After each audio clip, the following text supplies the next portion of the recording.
Another weakness is that the test doesn't take into account reaction time and therefore is not a true reflection of your overall speed.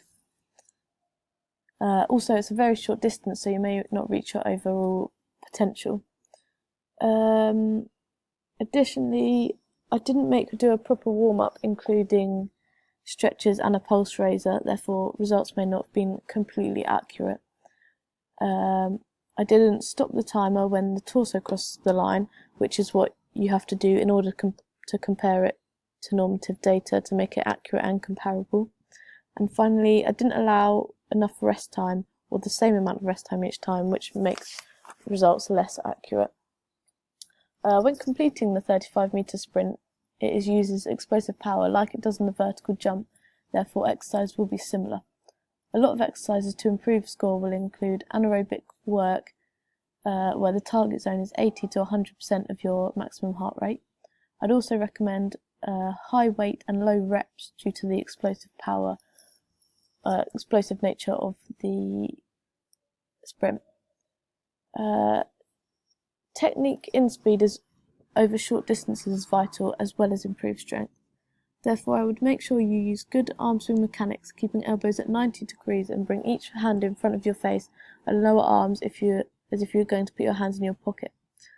Other ways to gain efficient acceleration include wall drives, which I can show you here.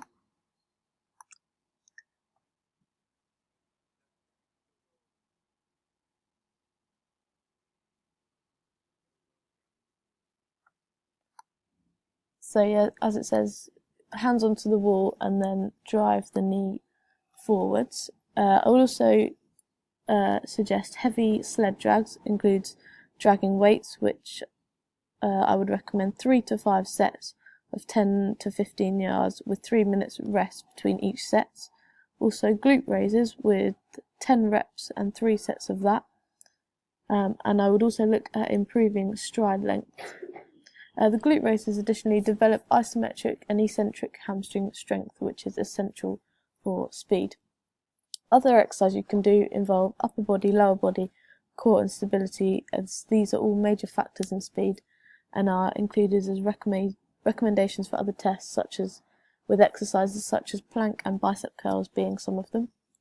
In terms of physiology, I would expect hypertrophy of arm and leg muscles.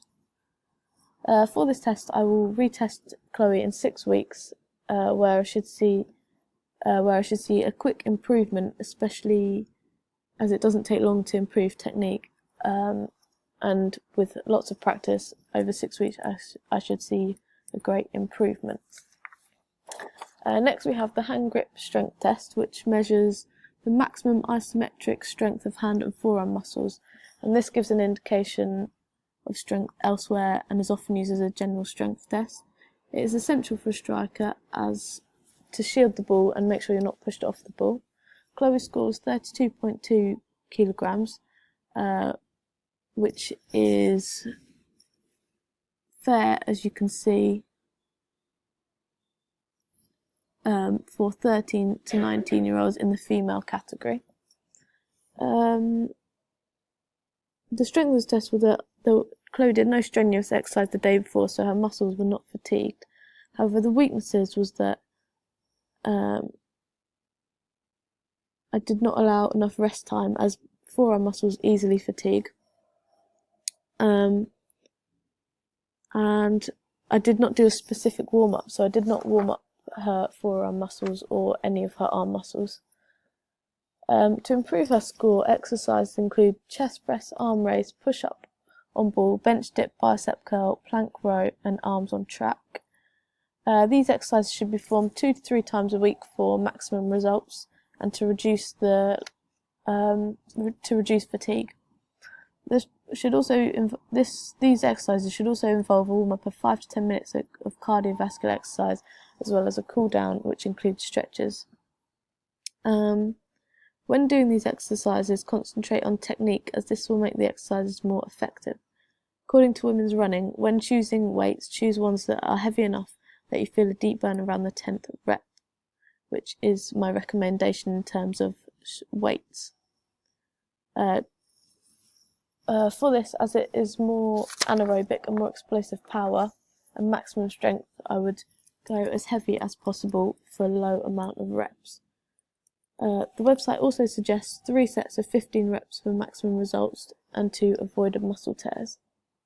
To stop sessions being boring, you can alternate between exercises, doing 2 sessions a week, or 4 exercises one day and 3 on the other, or just change the order around. Due to the anaerobic exercise, I would suggest that you're working at your target rate of 80% to 100% of your maximum heart rate. If you keep training this, I would expect to see hypertrophy of the muscles in the arms.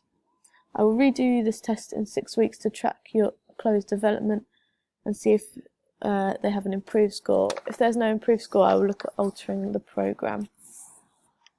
Finally, we have the press-up test, which is a measure of muscular endurance of the upper body. The upper body plays an important role while running, helping propel the body forward and maintain balance, and therefore increasing overall speed. Neglecting upper body strength can hinder development in football, as it means you can't reach your maximum speed and reduces your agility, speed, which are essential in football, especially as a striker. Chloe's result in this was 50 press-ups, which is a superior score for her age range. However, for this normative data, it was slightly above her age range, so this isn't completely accurate. However, it's still a very good score. To reach the elite, she would need to reach 70 press-ups, so there's still room for improvement. However, this was a very good score. The weaknesses of this test that I didn't see or know if she had any upper body injuries which could severely hinder her score, and that I didn't see if she could spend as little time as possible in the starting position to reduce fatigue, which also affects results. Finally, the most important one is that I didn't make sure there was a point she had to reach in order how low down she had to go, so not all the press-ups may have been valid. To improve the score, there are similar exercises to the hand grip strength test. However, the press-up test can include more core muscle strength. Press-up test involves muscular endurance of the upper body, so I would recommend smaller value weights with lots of repetition. To incorporate all these different body parts that can be improved, I would advise plank going 2 lots of 30 seconds, 2 reps of 30 seconds, bicep curls 3 lots of 10 reps, with actually forget that, I would recommend higher amount of reps, so 20 reps on just a lower weight, but again do 3 sets of 20 reps. Next, I would recommend deadlifts using reduced weight and more reps, and finally practicing the press-ups themselves by seeing how many you can do in 1 minute and timing yourself. For this exercise, I would only recommend 1 session a week, as the other tests mean that you're performing similar activities. Additionally, your score was very good, so it's not the primary focus. However, it would be good for you to reach the elite level of 70 press-ups. Due to the anaerobic nature, I would expect you to be reaching the 80 to 100% of your maximum heart rate. And although I've said for most tests I would retest in 6 weeks, your score was very good, so it may take longer to improve, and I would look at retesting you in 8 to 10 weeks. So the conclusion is that with training and following the program that I've suggested, you can reach elite levels in many of the categories that I've discussed, improving your weaknesses such as aerobic endurance and explosive leg power, and also continuing to improve your strengths, which were agility and muscular endurance of the upper body. Thank you for watching.